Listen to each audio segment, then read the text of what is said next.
जागो लोगों जगत के, बीती काली रात, हुआ उजाला धर्म का, मंगल हुआ प्रभात।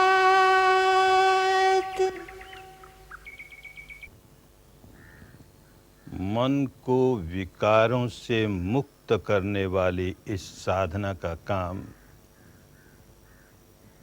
हम सांस के प्रति जागरूक रहकर शुरू करते हैं और फिर आगे बढ़ते हैं तो शरीर पर होने वाली भिन्न भिन्न संवेदनाओं के प्रति जागरूक रहने का काम करते हैं। सांस नैसर्गिक स्वाभाविक जैसा भी है उसे साक्षी भाव से देखते हैं, तटस्थ भाव से देखते हैं और इसी प्रकार शरीर पर होने वाली इन भिन्न भिन्न संवेदनाओं को साक्षी भाव से देखते हैं, तटस्थ भाव से देखते हैं। कोई प्रतिक्रिया न हो इसके लिए सचेत रहते हैं। हमने केवल सांस और केवल शारीरिक संवेदनाओं को ही अपनी इस साधना का आलंबन क्यों बनाया, इसे समझना चाहिए। हमारे सांस का हमारे मन से और मन से ही नहीं, हमारे मन के विकारों से बहुत गहरा संबंध है, बहुत गहरा संबंध है। इसी प्रकार शरीर पर होने वाली इन भिन्न भिन्न संवेदनाओं का हमारे मन से और मन पर होने वाले इन विकारों से बहुत गहरा संबंध है और हमें तो अपने मन का निरीक्षण करना है और मन पर विकार कब जागे, कैसे जागे, इसका निरीक्षण करना है।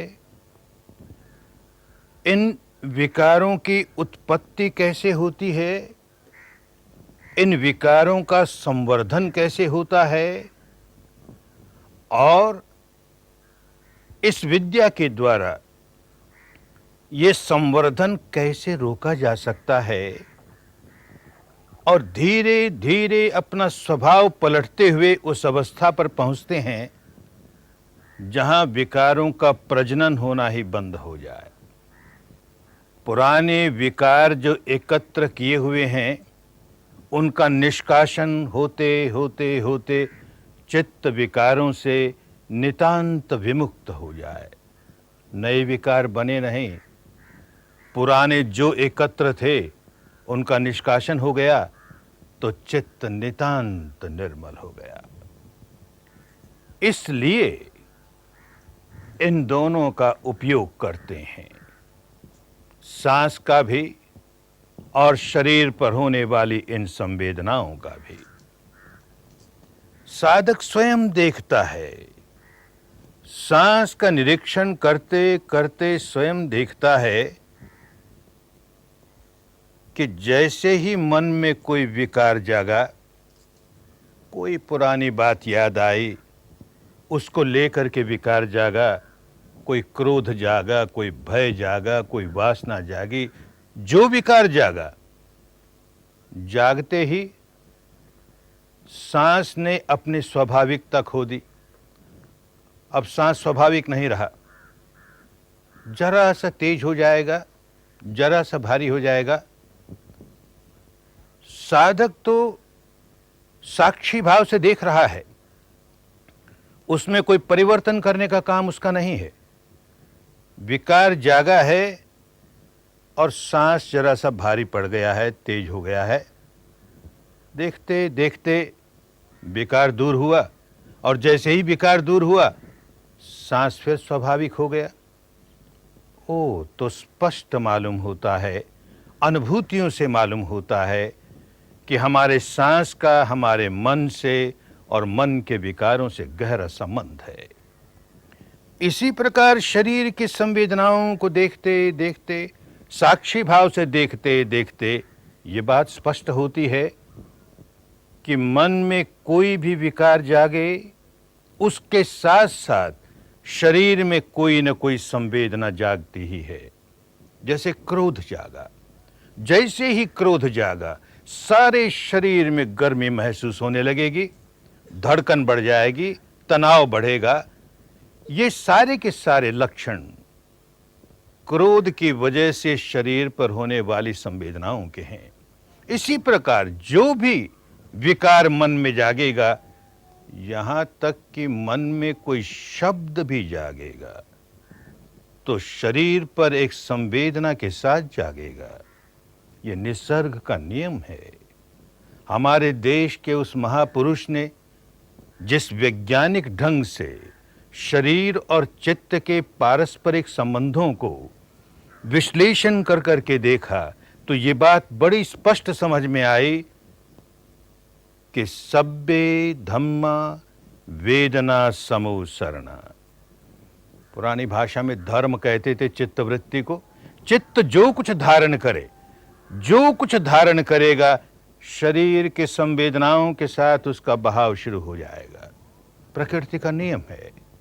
और इस सारे प्रपंच को, शरीर और चित्त के प्रपंच को देखते देखते बहुत स्पष्ट मालूम होगा कि कैसे हमारा चित्त शरीर के द्वारा प्रभावित हुए जा रहा है और ऐसे ही हमारा शरीर चित्त के द्वारा प्रभावित हुए जा रहा है।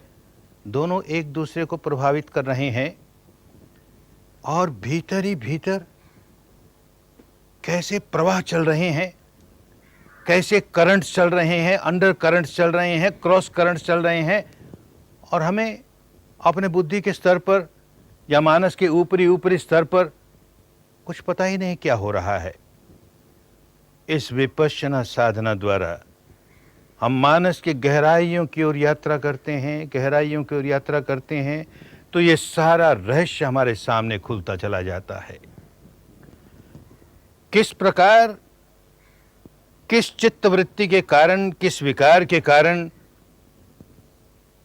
इस प्रकार के परमाणुओं की उत्पत्ति हुई, किस प्रकार ऐसे परमाणुओं के कारण ऐसी चित्तवृत्ति की उत्पत्ति हुई, कैसे एक दूसरे को प्रभावित करने लगे, खूब समझ में आने लगता है।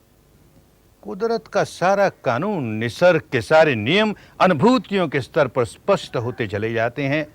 और जब अपने बारे में, अपने भीतर कुदरत का कानून स्पष्ट होते जाता है, तो बाहर की दुनिया का कानून भी अपने आप स्पष्ट होते जाता है। आखिर बाहर की दुनिया क्या है? बाहर की दुनिया, उसका क्या अस्तित्व है? बाहर की दुनिया का अस्तित्व हमारे लिए तभी तक है जबकि वो हमारी इन पांचों इंद्रियों में से किसी इंद्रिय पर स्पर्श करती है।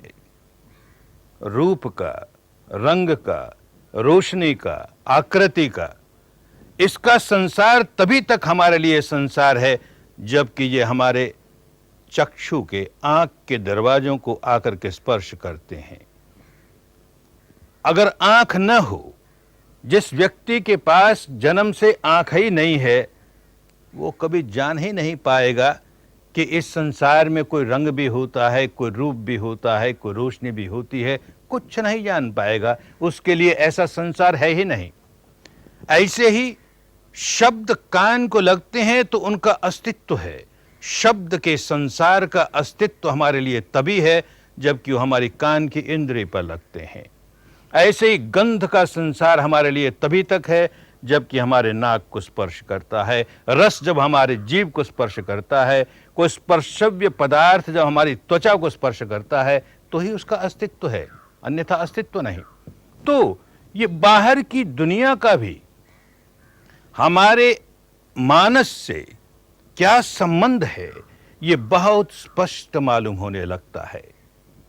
सांस को देखते देखते देखते मन सूक्ष्म होता गया, सूक्ष्म होता गया, सूक्ष्म होता गया, तो तीक्ष्ण होता गया, तीक्ष्ण होता गया, अधिक से अधिक संवेदनशील होता गया, संवेदनशील होता गया, तो शरीर पर होने वाली ये संवेदनाओं की अनुभूति करने लगा। और जब काम शुरू होता है तो शरीर की स्थूल स्थूल संवेदनाएं, घनीभूत संवेदनाएं, अधिकतर अप्रिय संवेदनाएं ही सामने आती हैं। सारा मार्ग स्थूलता से सूक्ष्मता की ओर जाने का मार्ग है। आरंभ हमेशा स्थूल सत्यों के अनुभव से होता है और आगे बढ़ते हैं तो उससे सूक्ष्म, उससे सूक्ष्म, उससे सूक्ष्म। चित्त जितना जितना समता में स्थित होता है उतना उतना निर्मल होता है, और जितना जितना निर्मल होता है उतना उतना तीक्ष्ण होता है। इसीलिए इस प्रज्ञा को कहा बींधती हुई प्रज्ञा, भेदन करती हुई प्रज्ञा, छेदन करती हुई प्रज्ञा। जो घनीभूत सत्य हमारे सामने प्रकट हुआ उसके टुकड़े टुकड़े होने लगते हैं, विभाजन होने लगता है, विघटन होने लगता है और यूं विश्लेषण होने लगता है। एक समय आता है अनेक साधकों को पहले 10 दिन के शिविर में, अन्यथा दूसरे 10 दिन के शिविर में, अन्यथा कुछ समय के बाद, जबकि ये स्थूल स्थूल घनीभूत संवेदनाएं पिघलते पिघलते पिघलते केवल तरंगों में रह जाती हैं। सारा ठोस लगने वाला शरीर ऊपर ऊपर से ठोस लगता है, लेकिन जब ध्यान की गहराइयों में जाते हैं तो सारा ठोसपना समाप्त हो जाता है। केवल तरंगे ही तरंगे, तरंगे ही तरंगे। सारा शरीर प्रपंच तरंगे ही तरंगे, तरंगे ही तरंगे। ठीक इसी प्रकार सारा चित्त प्रपंच स्थूलता से आरंभ होगा। चित्त में जैसे ही कोई भावावेश जागा, क्रोध का जागा कि भय का जागा कि वासना का जागा, तो बड़ा घनीभूत होकर के आया और हम उसे साक्षी भाव से देख रहे हैं, तटस्थ भाव से देख रहे हैं। अब होने लगा, उसका विभाजन होने लगा, विघटन होने लगा। होते होते होते वो भी केवल तरंगे ही तरंगे, तरंगे ही तरंगे। सारा शरीर तरंगे ही तरंगे, सारा चित्त तरंगे ही तरंगे, चित्त वृत्तियां तरंगे ही तरंगे। जब इस अवस्था पर साधक पहुंचता है और पकता है तब उसका अध्ययन और आगे बढ़ता है। एक वैज्ञानिक की तरह अध्ययन करना है।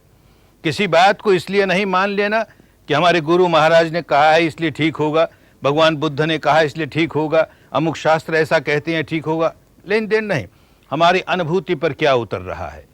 तरंगे ही तरंगे, तरंगे ही तरंगे, सारा शरीर तरंगे ही तरंगे। आंख पर ध्यान गया, तरंगे ही तरंगे। कान पर ध्यान गया, तरंगे ही तरंगे। नाक पर ध्यान गया, तरंगे ही तरंगे। जीभ पर ध्यान गया, तरंगे ही तरंगे। सारे शरीर की त्वचा और भीतर तक तरंगे ही तरंगे, तरंगे ही तरंगे। अचानक कोई शब्द आया, एक शब्द आया और कान से टकराया, तो साधक देखता है तरंगे ही तरंगे। कोई रूप आंख से टकराया, तरंगे ही तरंगे। कोई गंध नाक से टकराई, तरंगे ही तरंगे। कोई रस जीभ से टकराया, तरंगे ही तरंगे। कोई स्पर्शव्य पदार्थ त्वचा से टकराया, तरंगे ही तरंगे। ऐसे ही हमारा मानस भी तरंगे ही तरंगे, और मानस पर कोई विचार उठा, वो भी तरंगे ही तरंगे। तो पकंपितो पकंपितो सब्बो लोकोपकंपितो। ये केवल 3.5 हाथ की काया ही नहीं, बाहर के जितने आलंबन हैं तरंगे ही तरंगे, तरंगे ही तरंगे। अब देखता है क्या हुआ। ये सारा शरीर, ये सारा चित्त तरंगे ही तरंगे, तरंगे ही तरंगे। एक शब्द आया, तरंग आई। तरंग से तरंग लगी तो एक विशिष्ट प्रकार की तरंग सारे शरीर में चलने लगी जो बड़ी न्यूट्रल है। इतने में मानस का एक अंग अपना सिर उठाता है, मानस का एक हिस्सा अपना सिर उठाता है। अरे क्या हुआ, इस कान के दरवाजे पे क्या हुआ, क्या खटपट हुई? ओ, कोई शब्द आया, शब्द आया, इसलिए ये तरंग आई। इतने में मानस का एक दूसरा हिस्सा अपना सिर उठाता है। उसने पहचानने का काम किया, क्या शब्द आया, कैसा शब्द आया? गाली का शब्द है या प्रशंसा का शब्द है? वो अपनी पुरानी अनुभूतियों के बल पर, अपनी पुरानी याददाश्त के बल पर पहचानता है और केवल पहचान के नहीं रह जाता, वो मूल्यांकन भी करता है। शब्द आया, गाली का शब्द, अरे बहुत बुरा। शब्द आया, प्रशंसा का शब्द, अरे बहुत अच्छा।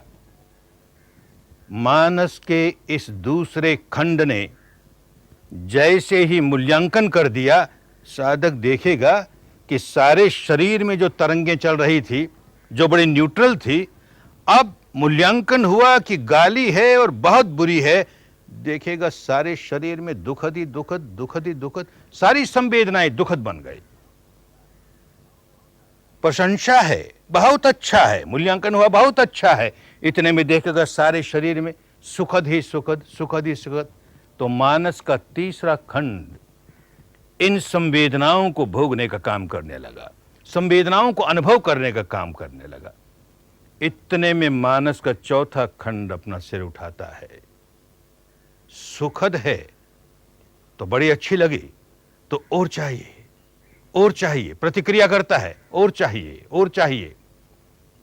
दुखद लगी, नहीं चाहिए, नहीं चाहिए, प्रतिक्रिया करता है। तो सुखद है तो राग की प्रतिक्रिया करता है, दुखद है तो द्वेष की प्रतिक्रिया करता है, और ये संवेदनाएं और तीव्र होती हैं, तीव्र होती जाती हैं। तो राग तीव्र होते जाता है, द्वेष तीव्र होते जाता है। साधक देख रहा है, अरे ये प्रपंच केवल कान के दरवाजे पर नहीं, ऐसा ही आंख के दरवाजे पर है, ऐसा ही नाक के दरवाजे पर है, जीभ के दरवाजे पर है, त्वचा के दरवाजे पर है, और जब इन पर नहीं तो मन के दरवाजे पर है। ये 6 तो दरवाजे हैं जिनसे हमारा दुनिया का संबंध है, और इन 6 दरवाजों पर कुछ न कुछ स्पर्श होता है, स्पर्श होता है, उसका मूल्यांकन होता है, मूल्यांकन होता है। संवेदना सुखद होती है, दुखद होती है, संवेदना सुखद या दुखद होती है तो प्रतिक्रिया शुरू होती है, राग होता है, द्वेष होता है। सारा रहस्य समझ में आने लगा। अब होश जागता है। ये इंद्रियों पर भिन्न भिन्न विषय स्पर्श करते ही रहेंगे, और ये मानस का हिस्सा मूल्यांकन भी करेगा, तो वेदनाएं भी सुखद होंगी, दुखद होंगी, लेकिन हम प्रतिक्रिया नहीं करेंगे। हर प्रतिक्रिया एक विकार जगाती है, राग का जगाए, द्वेष का जगाए, और इन्हीं दोनों से उत्पन्न हुए भिन्न भिन्न प्रकार के विकार जगाए। विकार जगाया कि मेला हुआ, चित्त ने विकार जगाया कि मेला हुआ, और मेला हुआ तो व्याकुल हुआ। ये सारा प्रपंच अनुभूतियों से देख रहा है। अनुभूतियों से जब देखने लगा, इन गहराइयों में जाके देखने लगा, तो अपने आप स्वभाव बदलने लगा, स्वभाव बदलने लगा। अब अनुभूतियां हो रही हैं, संवेदनाएं भिन्न भिन्न प्रकार की होती हैं, सुखद भी हैं, दुखद भी हैं, और साधक देखता है, अच्छा सुखद संवेदनाएं आई हैं, देखें कब तक रहती है, देखें कब तक रहती है। साक्षी भाव से देखता है, तटस्थ भाव से देखता है, अरे देखते देखते देर सबेर समाप्त हो ही गई।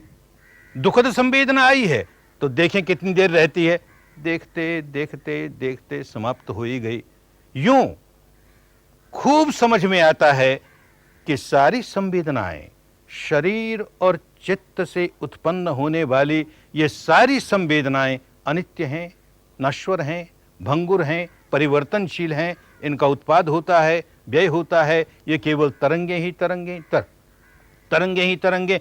अनुभूति से जानने लगा, जो इतना नश्वर है, इतना भंगुर है, अरे उसके प्रति क्या राग करें, उसके प्रति क्या द्वेष करें।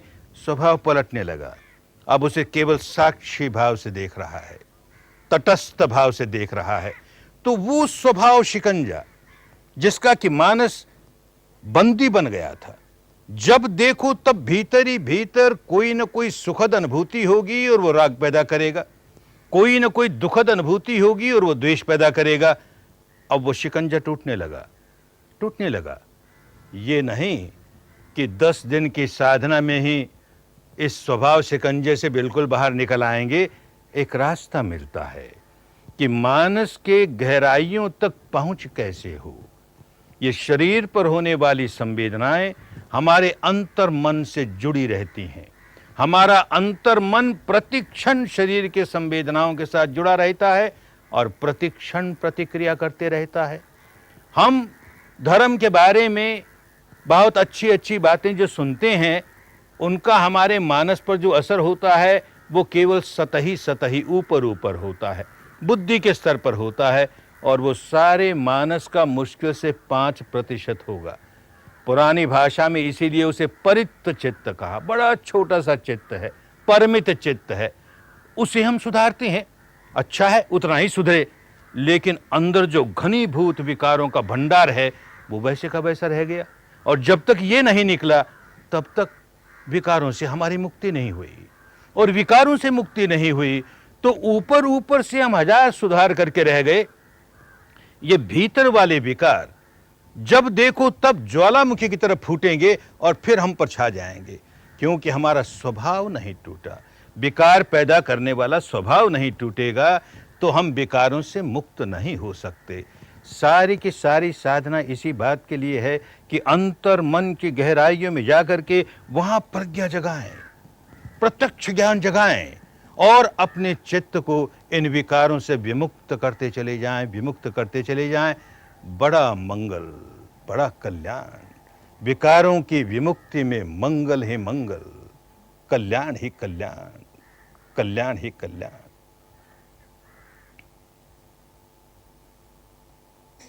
प्रज्ञा जागे